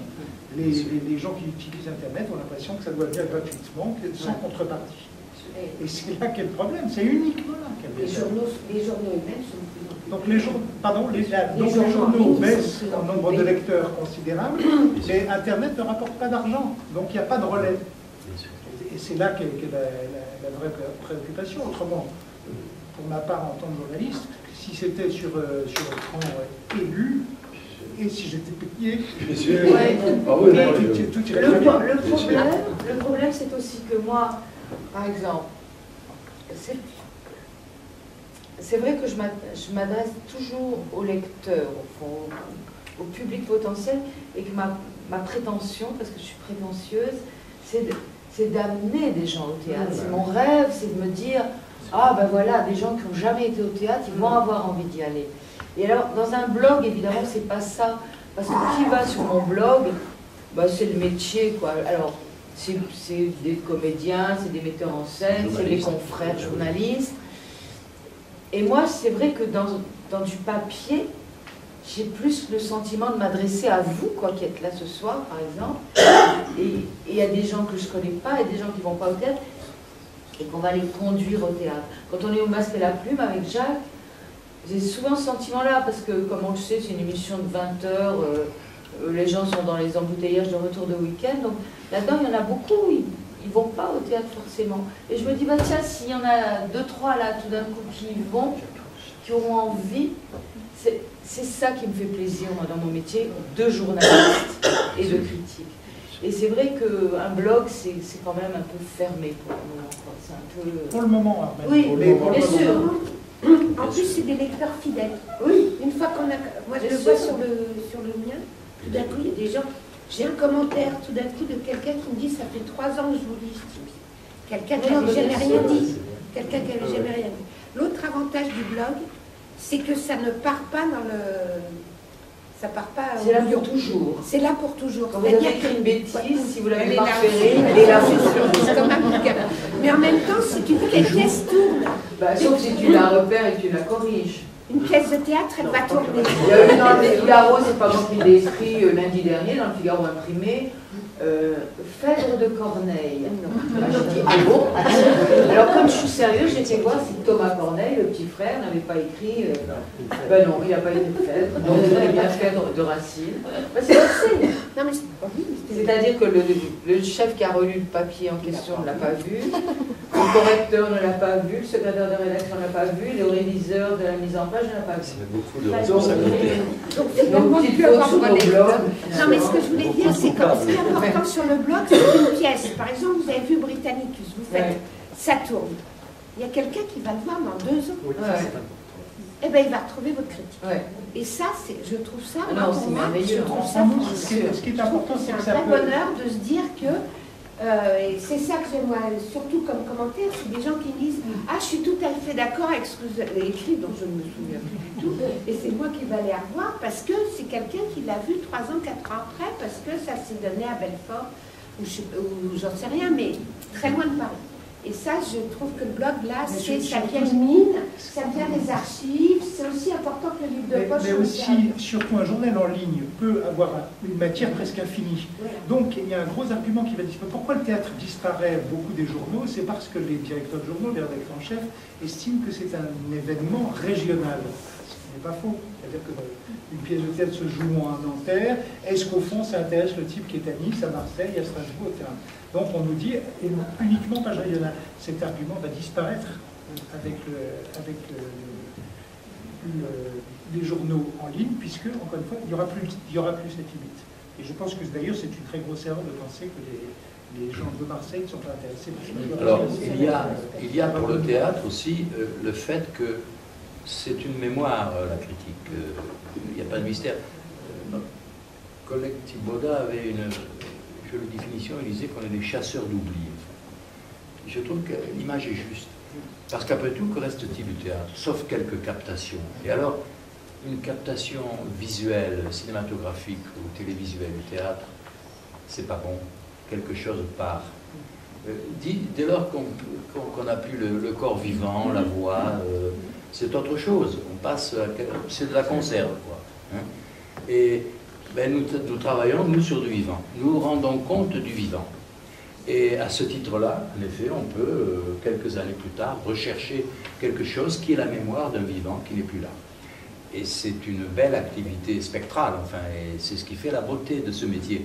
Mais dans des gens comme nos dirigeants, enfin, nos dirigeants de journaux en général, je n'attaque personne en particulier, qui sont dans l'immédiat, qui sont dans le rendu politique effectif, qui sont dans le résultat en termes de lectorat, d'électorat, d'audience, cette chose-là paraît archaïque, poussiéreuse. D'abord, un critique, on ne l'imagine pas jeune, on se plaint qu'il n'y a pas de jeune critique, mais un critique, c'est un truc de vieux, c'est un truc de juge de paix. Je me rappelle la première fois que j'ai ma première sortie théâtrale, je dis, j'avais quoi, 24 ans, je dis, je suis le critique de l'humanité. Il me dit, oh, je vous imaginais plus vieux. Et ouais, un critique, c'est vieux, parce que c'est chargé de toute la mémoire du théâtre du monde, mais à 24 ans, je l'arrête, je ne l'avais pas. Ça s'acquiert. Mais voilà, c'est très étrange le réflexe qu'on a comme ça. Moi, je me rappelle de 2 vieux critiques. Je me rappelle Canters et Gabriel Marcel au théâtre. Alors, Gabriel Marcel, il avait un cornet acoustique. Ça n'existe plus maintenant, là, des trucs visibles. Chacun était accompagné par un jeune homme. Et Gabriel, ils étaient au premier rang, bien sûr, c'était très vieux tous les deux. Et Gabriel Marcel disait au jeune homme, qu'est-ce qu'il dit? Et quand Terce, qui était aveugle, disait à son jeune homme, qu'est-ce qu'il fait? C'est formidable. Et c'était ça une critique, c'est une caricature de Daumier. Enfin, à nous voir, on est des gens normaux, en effet. Voilà. Voilà, pardon. Voilà, il faut parler de Wenzel. Oui, non, mais c'est très agréable de vous écouter. Non, mais ce qui est bien, parce que c'est comme le Masque et la Plume en plus petit, c'est le seul moment où les critiques peuvent se donner un spectacle. C'est une jouissance pour nous. On est dans l'ombre toujours, quoi. Bon, allez, on va enchaîner avec Tout un homme, donc un texte mis en scène de Jean-Paul Wenzel. Je crois que vous êtes quand même un certain nombre à l'avoir vu. Allez, qui commence non, oui, allez, vas-y. Alors, contrairement à ce que j'ai dit sur Méchant, enfin pas Méchant, mais c'est un spectacle d'après ce texte, là je trouve que c'est un spectacle, c'est un objet théâtral sublime, quelque chose qu'on voit rarement. Moi, ça fait longtemps que je n'ai pas vu un spectacle où il y a en même temps l'écriture, il y a un texte d'une intelligence et en même temps la mise en scène d'une adéquation justement au texte.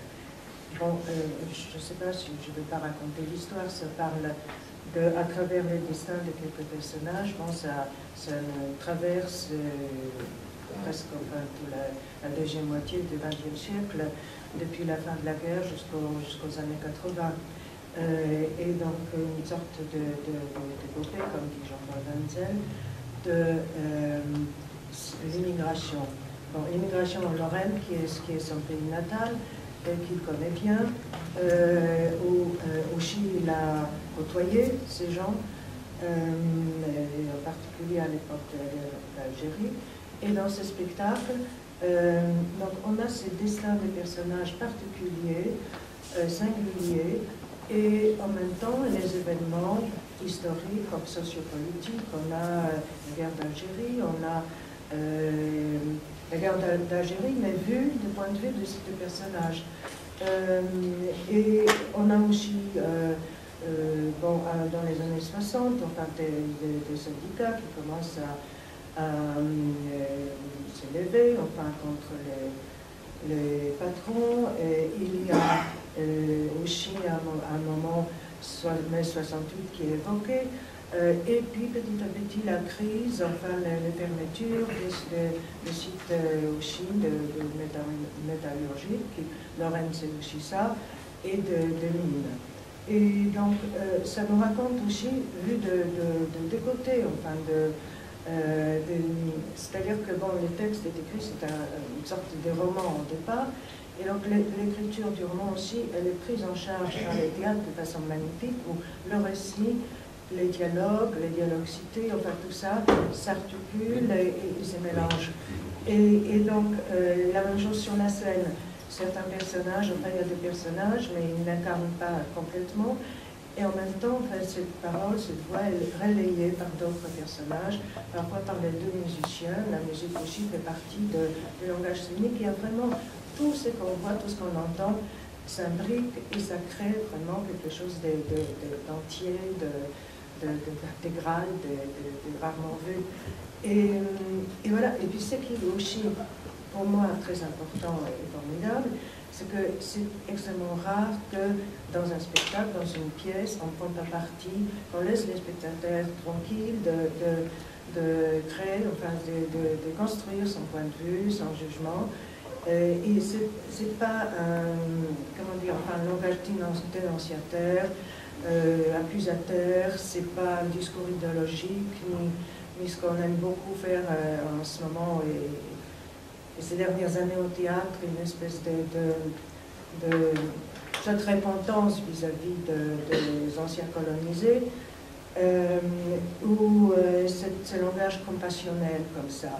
Je trouve que Et on impose ça déjà, ce point de vue est imposé aux spectateurs. Alors que là, on est totalement libre et on n'a pas besoin qu'on nous mette sur les livres, ben voilà, il y avait du racisme, voilà, il y avait ça, il y avait ça, il y avait ça, parce que nous entendons ça dans les discours des personnages, et ces personnages, ils racontent simplement leur vie, et sans mettre en évidence aussi ces choses, mais nous les voyons, nous les sentons. Et ça, c'est rarissime de spectacles comme ça, il faudrait que ça tombe pendant plusieurs saisons. Jean? Bon, moi, je suis tout à fait d'accord. J'ai adoré ce spectacle parce que il est lisible à tous les niveaux du texte et il donne à chaque fois le sentiment de la liberté. C'est-à-dire qu'il n'y a pas une thèse qui est défendue, il y a des personnages, une histoire, des récits, et en filigrane une leçon. C'est-à-dire que ce sont ces moments de théâtre assez importants où le divertissement et l'éducation, la pédagogie en fait, sont en équilibre et où on peut aller de la compréhension d'un événement à la compréhension des personnes et de leur intimité. Et je crois que la très grande force de ce spectacle provient aussi du fait qu'on a une vraie écriture qui tient aussi l'équilibre entre l'écriture de l'écrivain et puis aussi l'écriture que se font chacun de ces personnages, puisqu'à la source, ce sont des témoignages. Donc on a quelque chose de très humain qui fait que lorsqu'on a connu une vie de dureté, quand on est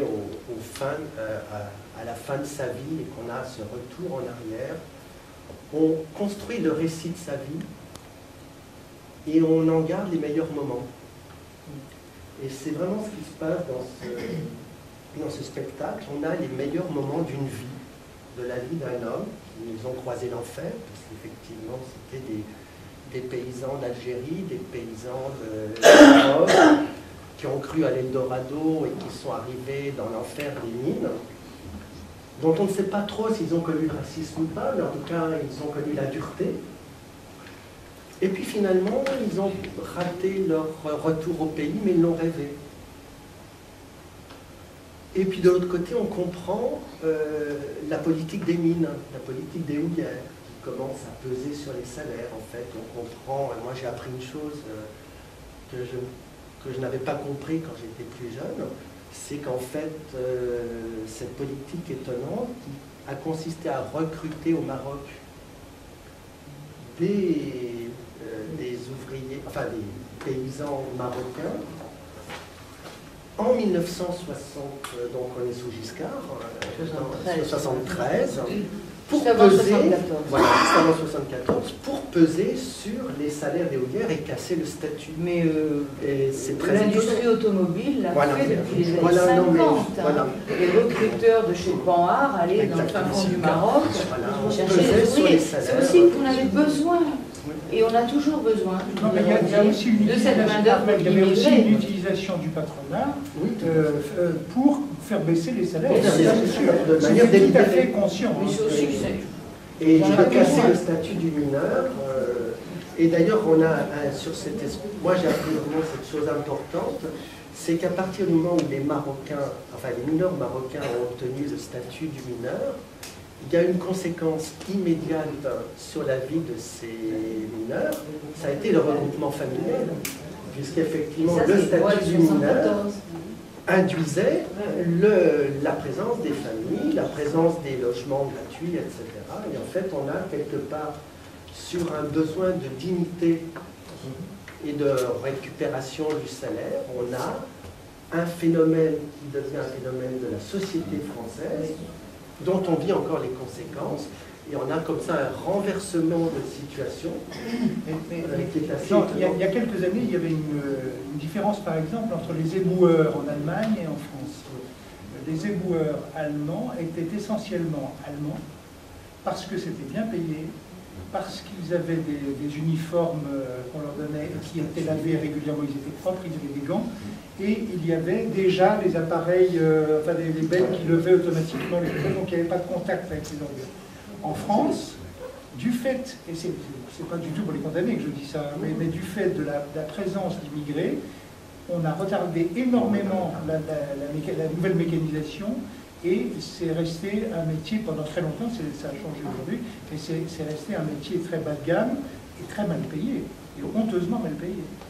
Je voulais revenir 2 secondes au spectacle quand même, parce que je suis d'accord avec tout ce qui a été dit. Je voulais juste rajouter une chose, puisqu'on a parlé des metteurs en scène avant, c'est que là, au contraire, j'ai trouvé que le metteur en scène était d'une humilité absolument fabuleuse. Il s'efface totalement. Je sais bien que c'est son propre texte, mais son c'est l'auteur aussi, oui, j'allais dire. C'est aussi l'auteur, mais en même temps, ce sont des témoignages. Et en fait, il s'efface derrière les personnages totalement. Et cette modestie, moi, m'a beaucoup touchée, en fait. Parce que ça donne une émotion. On ne voit pas quelqu'un qui essaye justement de vous emmener dans la rue. Non, il y a des musiciens. D'ailleurs, tous les comédiens, c'est la seule mini-critique que je ferai, ne sont pas forcément les meilleurs comédiens de la Terre, mais ça ajoute de l'humanité, c'est pas du tout un problème. Il y en a un que parfois ils en font trop, ils en font passer, mais c'est pas. On est vraiment pris émotionnellement par ces histoires, par ces gens. En plus, ce qui est intéressant aussi par rapport à la Lorraine, c'est qu'on a beaucoup de gens oublié les mineurs de charbon, parce que les mineurs de Lorraine, c'était les mineurs de fer qu'on connaît le mieux. Mais c'était ces mineurs de charbon. Et quand on voit, par exemple, quand ils arrivent tout jeunes, la trouille qu'ils ont, ça aussi, c'est des choses qui sont tellement logiques, je veux dire, tellement humaines, on aurait tous la trouille de les descendre maintenant. Je veux dire, on se demande même comment ils ont fait, quoi. C'est pas si vieux, ce sont des héros. Et donc, effectivement, sur le racisme, ils n'en parlent pas énormément, parce qu'ils parlent principalement de la solidarité qu'ils ont connue, soit entre eux, soit avec les autres ouvriers, soit à l'intérieur des syndicats ou pas. Les familles vivaient les unes à côté des autres dans les mêmes petites baraques. Moi, je connais un peu ces endroits, et tout le monde se connaissait, les enfants allaient à l'école, et on jouait encore dans la rue. C'était pas comme maintenant, il n'y a plus un monde qu'on laisserait jouer dans la rue. Mais voilà, et donc c'est vrai qu'on va jusqu'à la fin de leur vie, et ils sont plutôt, je dirais pas joyeux, mais ils se plaignent pas du tout. Ils ne se plaignent pas du tout, et pourtant, la silicose est là, et on l'entend aussi, ça. Alors, Léonard Diné, oui. parce que l'heure tourne quand même. Oui, oui. Non, je suis d'accord avec tout ce qui a été dit, parce que je trouve ce spectacle brillant, sans faire exprès, brillant avec humilité. Pourquoi? Parce qu'il est parti de la réalité de la vie de ces hommes qu'il a rencontrés pendant 6 mois, c'est-à-dire qu'il a fait un travail de recensement de l'information considérable.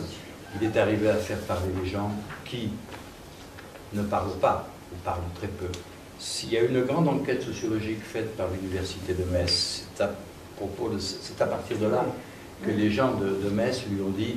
Et à l'initiative de Wenzel, si j'ai bien compris, Jean-Pierre. Non. Il y a eu un travail préalable de l'université, de sociologues. Je croyais, en lisant le dossier de presse, que c'est lui... Ce sont eux qui ont fait appel à lui. Qui avait remarqué...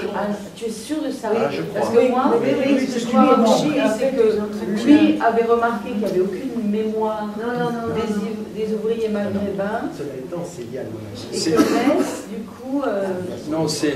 Sachant qu'il a écrit une pièce qui s'appelle Loin d'un vendange sur la retraite, la sidérurgie, les universitaires de Metz ont intelligemment fait appel à lui, lui ont soumis tout le matériau documenté, lui-même a demandé à rencontrer certains de ces hommes et a eu du mal à recueillir cette parole parce qu'au début il ne parlait pas, mais après, comme tous les gens qui ont gardé le silence pendant 20 ou 30 ans, dès qu'ils sont en confiance, ils parlent. Et ils racontent des choses admirables, ils racontent leur existence. Ensuite, ça a donné lieu à pas un récit romanesque, mais à un récit de ces aventures-là, publié aux éditions Autrement. Et à partir de là, Jean-Paul Wenzel et Arlette Namian, sa compagne, ont fait théâtre.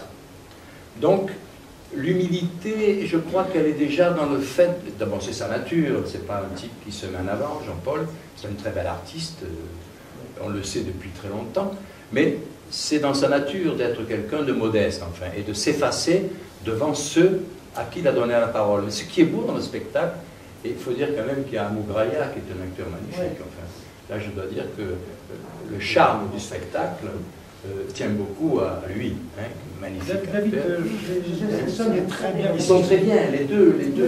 Mais justement, ça essentiels sont donne très une bien. authenticité, une sincérité. Alors Ce qui est beau, c'est que dans ces vies, ce sont des vies âpres, en effet, tu as raison de dire qu'on n'a pas envie de descendre dans la mine, quoi.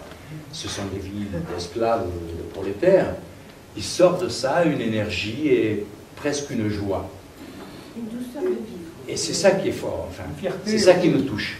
Et une fierté. Ils ont participé à une aventure et ils en sont fiers. Et l'aventure nationale, la nôtre. C'est donc une façon d'aborder le politique d'un point de vue affectif, me semble-t-il. Et c'est là que ça nous touche très fort. Parce que, en effet, il n'y a pas de slogan, quoiqu'on les voit prendre conscience, on voit la solidarité ouvrière. Et c'est vrai qu'au fond, le racisme entre un Polonais, un Espagnol, un Maltais ou un Lorrain, quand on se crève la paillasse, ça disparaît un peu quand même. Hein, on est tous de noirs, voilà. C'est très beau.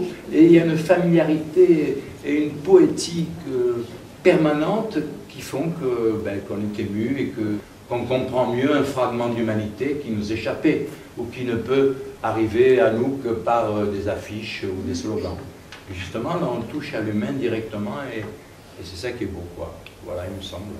Alors, il reste Armel et puis Jacques après. Oui, ben, je suis tout à fait d'accord. Vous voyez, moi je ne sais pas pourquoi, j'avais lu de travers le dossier de presse, j'étais persuadée que c'était Jean-Paul Wenzel qui, constatant que la mémoire des mines, que dans cette mémoire des mines, on avait entendu les Italiens, les Polonais, les Lorrains, tous les gens d'origine maghrébine, qui avaient parlé avec les universitaires de Metz et qui s'étaient mis d'accord pour lancer des recherches. Je lui prêtais plus qu'il n'a fait.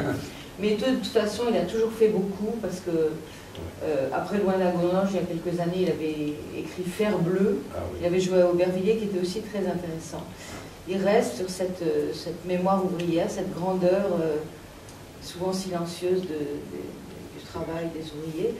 Et là, c'est vrai, alors, ce qui est intéressant, c'est qu'il a réussi. Alors moi, je pinaille toujours, j'ai mon côté pinailleuse.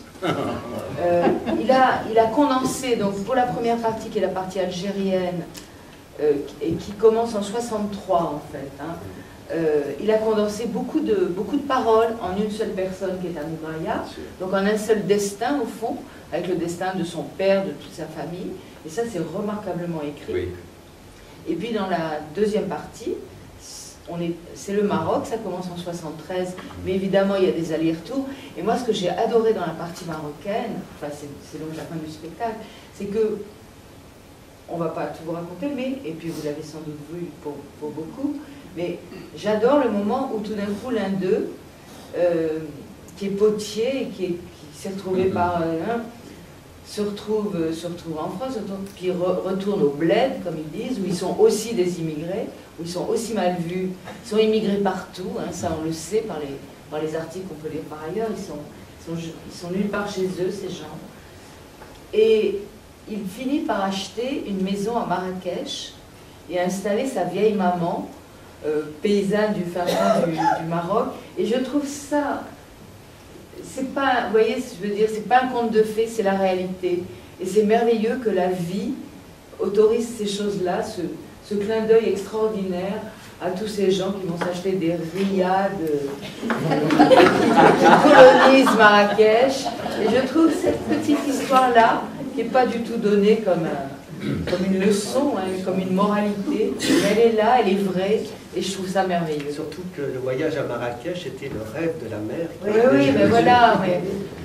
C'est un spectacle heureux, en rien pleurnichard, en rien...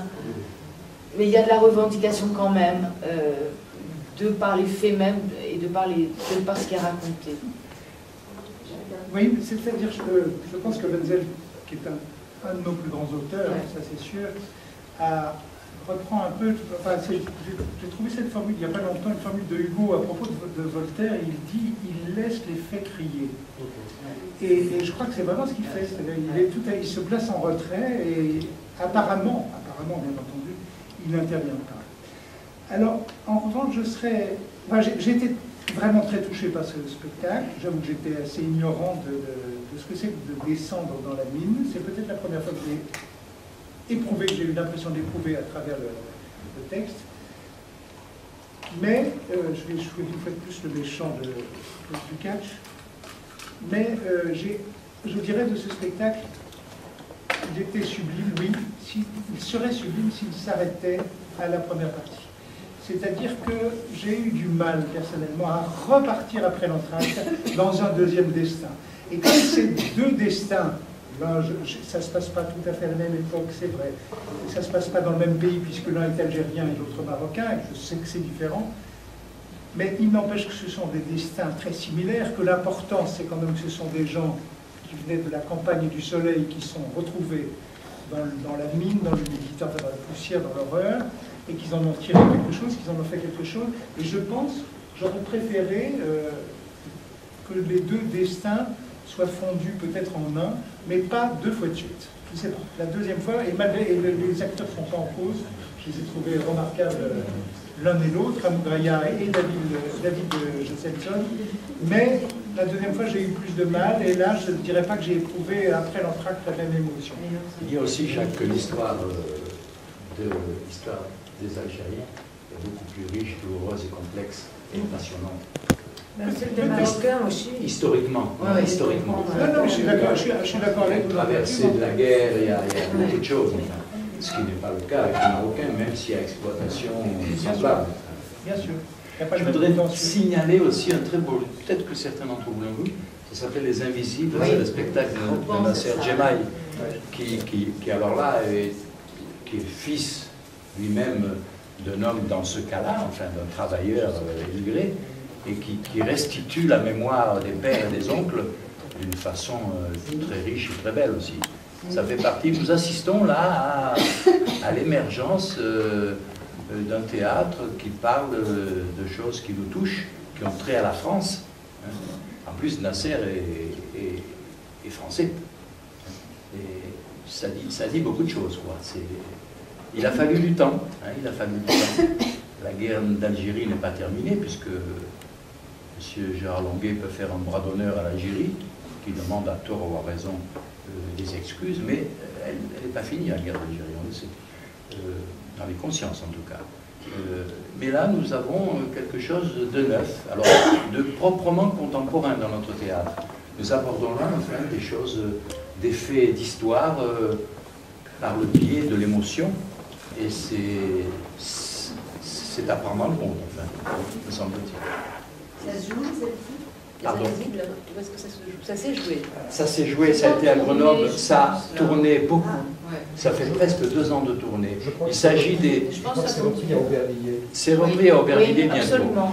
Il s'agit des retraités ou de la mine, du bâtiment surtout, qui vivent dans des petits foyers Sonacotra à la retraite, parce que s'ils partent en Algérie, ils n'ont plus le droit à la retraite.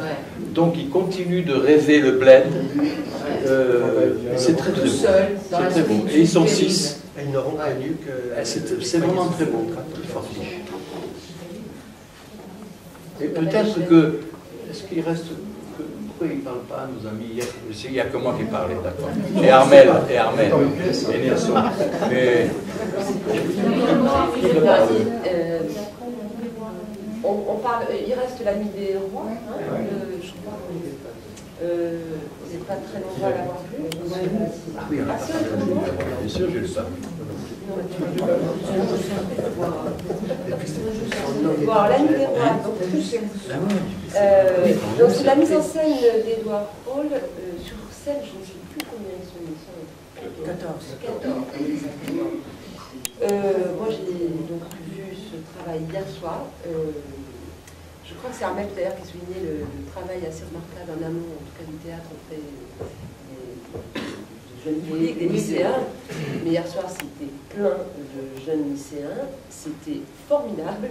Effectivement il y a eu un travail de préparation en amont, et donc ils savaient, c'était donc en anglais surtitré. Et ça a été 3 heures de spectacle enthousiasmant. Moi je suis ressortie de là avec un regard totalement neuf sur cette nuit des rois, entièrement jouée par des hommes, au prétexte qu'à l'époque de Shakespeare, les femmes ne pouvaient pas jouer. Alors peut-être que ça les arrange, je ne sais pas, peu importe, je ne veux même pas chercher à savoir. Mais c'est très drôle parce que... Mademoiselle Belkacem, elle va protester. Bon, peut-être que ça ne parlera pas à la ministre des droits de la femme, mais j'avoue que c'est tellement loufoque, tellement joyeux, tellement libre sur le plateau. Alors, est-ce que c'est parce que ce sont des Anglais, en tout cas, il y a une maîtrise du texte, une façon de le tenir jusqu'au bout, et rien n'empêche la dinguerie sur le plateau. Certains sont déguisés, on dirait des drag queens, on se dit, mais d'où ils débarquent, et tout ça est extrêmement enthousiasmant. Alors voilà, toi tu l'as vu au tout début, je crois, dans la première. Et c'était le même enthousiasme, une innovation vraiment. J'avais autour de moi de jeunes, c'était vraiment la réaction. On voit bien qu'ils sont passionnés, qu'il y a quelque chose qui se découvre en même temps pour Shakespeare et en même temps cette compagnie et ces théâtres-là. Et c'est ce que je voulais dire et souligner, c'est que vraiment il faut rendre hommage à Jean-Louis Martinelli d'avoir invité cette compagnie ici et de nous faire découvrir cette compagnie qui existe depuis 15 ans et qui voyage partout dans le monde, sauf en France. Alors maintenant, j'espère qu'on ne va pas les oublier. Et donc, ils sont assez spécialisés en Shakespeare, mais ils font aussi d'autres choses. Et donc, ce qui était intéressant, c'est que justement, là, quand ils utilisent les conventions des théâtres élisabétains, de théâtre masqué aussi, avec le demi-masque pour les acteurs qui n'étaient pas impliqués dans une scène de façon directe. Alors, avec ces demi-masques, un peu comme des anges, il était là pour déplacer les éléments de décor, mais aussi parfois pour jouer des personnages comme ça, comme les statues, etc. Une sorte de personnage, enfin, des figurants ou le personnage du second plan. Et puis aussi, ce qui est extraordinaire dans ces spectacles, parce qu'on n'a pas le temps peut-être pour les décortiquer comme ça, c'est l'idée aussi de décor. Alors les décors qui finalement c'était un décor unique, mais mobile, une sorte de dispositif, comme les 3 murs comme ça en bois, enfin des côtés et au fond, et ça peut faire penser à ces châteaux de l'époque de Shakespeare où on représentait les spectacles, enfin les pièces, dans la cour du château. Et ces 3 murs étaient... enfin, il y avait des armoires qui étaient accolées comme ça au mur, et des grosses armoires. Les portes devant, des portes derrière, ça servait aussi de passage aux acteurs. Ces armoires étaient déplacées, et donc ça permettait de créer des espaces de jeu différents, localiser une scène, etc. Donc il y avait cette idée qui vraiment était d'une grande cohérence avec la pièce et aussi qui fonctionnait très bien. Les acteurs qui aussi vont participer dans cette manipulation du décor. La musique aussi, il y avait plusieurs instruments sur scène et les acteurs s'emparaient de ces instruments, ils jouaient en direct, il y avait des moments où ils chantaient.